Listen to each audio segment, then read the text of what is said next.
Lotus Valli school ప్రారంభోత్సవ కార్యక్రమంలో junior Somireddy పాల్గొన్నారు. ఆయన సతీమణి సోమిరెడ్డి శృతిరెడ్డి ఆదివారం రిబ్బన్ కట్ చేసి ప్రారంభించారు.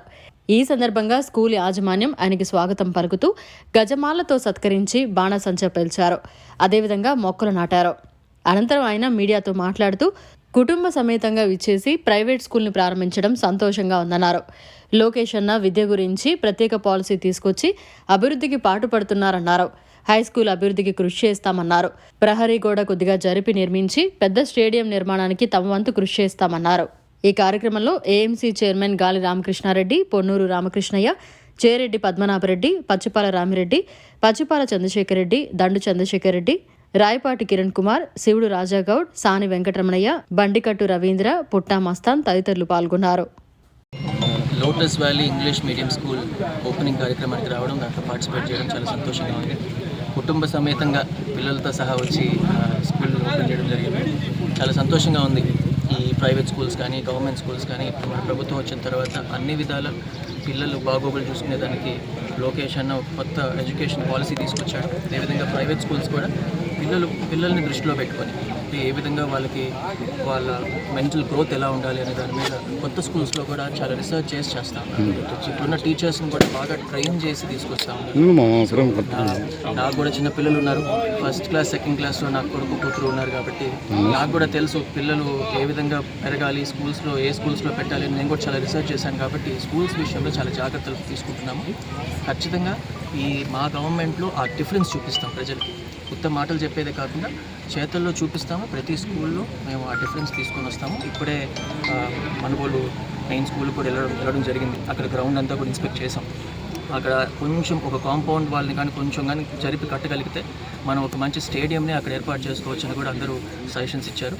దానికి సంబంధించి కూడా ఏ విధంగా చేయాలనేది డిపార్ట్మెంట్లో డిస్కషన్ పెట్టి అక్కడే ఒక బ్రహ్మాండమైన స్టేడియం కట్టుకునే ప్రయత్నం కూడా చేస్తాము. ఒక స్కూల్ బిల్డింగ్ పడిపోయే పరిస్థితుల్లో ఉంది. దాన్ని కూడా ఇమీడియట్గా డెమాలిష్ చేయించాలా. ఎందుకంటే పిల్లలు ఆడుకుంటూ లోపలికి వెళ్తే ఏదైనా స్కూల్ హాస్టల్ బిల్డింగ్ ఈ కప్పు విరిగి పైన పడితే ఇబ్బంది కాబట్టి ఆ రిస్క్ కూడా లేకుండా ఇమీడియట్గా డెమాలిషన్కి ఏర్పాట్లు చేస్తాము. అదేవిధంగా గతంలో ఒక యూత్ క్లబ్ అని ఒకటి పెట్టినాం. అది చాలా ఏళ్ళు బ్రహ్మాండంగా యూత్ క్లబ్ కింద జరిగింది. దానికి సంబంధించిన ప్లేయర్స్ మంచి మెడల్స్ కూడా కొట్టారు. కాకపోతే గత వైసీపీ ప్రభుత్వంలో దాన్ని పూర్తిగా నిర్వీర్యం చేసి దాంట్లో సిమెంట్ బస్తాలు స్టోరేజ్కి వాడుకున్నారు. ఆ విధంగా కాకుండా మళ్ళీ దాన్ని యథాతిథిగా ఆ బిల్డింగ్ మొత్తం రిపేర్లు చేయించి మళ్ళీ యూత్కి అది అదే యూత్ అసోసియేషన్కి హ్యాండ్ ఓవర్ చేసి అక్కడ మళ్ళీ గత వైభవం వచ్చేలా ఏర్పాట్లు చేస్తున్నాము. అది కూడా త్వరలో శాంక్షన్లు తీసుకొచ్చి మన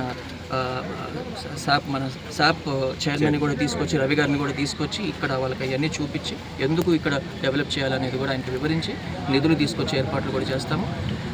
ప్రభుత్వం వచ్చి సంవత్సరం అవుతా ఉంది. ఈ సంవత్సరం రోజుల్లో చేయగలిగినవి చాలా చేసి చూపించాం. తర్వాత కూడా ఖచ్చితంగా డెవలప్మెంట్ ఫోకస్డ్ పనులే చేస్తాం. మేము ఆ పనిలోనే నిమ్మకమై ఉన్నాము. మీకు తెలుసు, పోయినసారి గవర్నమెంట్ వచ్చినప్పుడు వాళ్ళు ఏ పనులలో బిజీగా ఉన్నారు. లెవెల్స్ కూడా మెయింటైన్ చేయకుండా కేవలం బిల్స్ పెట్టుకునే దానికోసం అడ్డగోలుగా కట్టేశారు. ఆ పక్కన కాలువ దానికి ఎగ్జిట్ కూడా లేదు. అంటే వచ్చే డ్రైన్ బయటకు పోయే ఏర్పాట్లు కూడా చేయకుండా అది కూడా ఒక మామూలుగా డ్రైనేజ్ ఒక పక్కకి ఫ్లో అయ్యే సిస్టమ్ ఉంటుంది. ఆ లెవెల్స్ కూడా సరిగ్గా మెయింటైన్ చేయకుండా అడ్డదిడ్డంగా కట్టి నిధులు తీసేసుకుంటారు.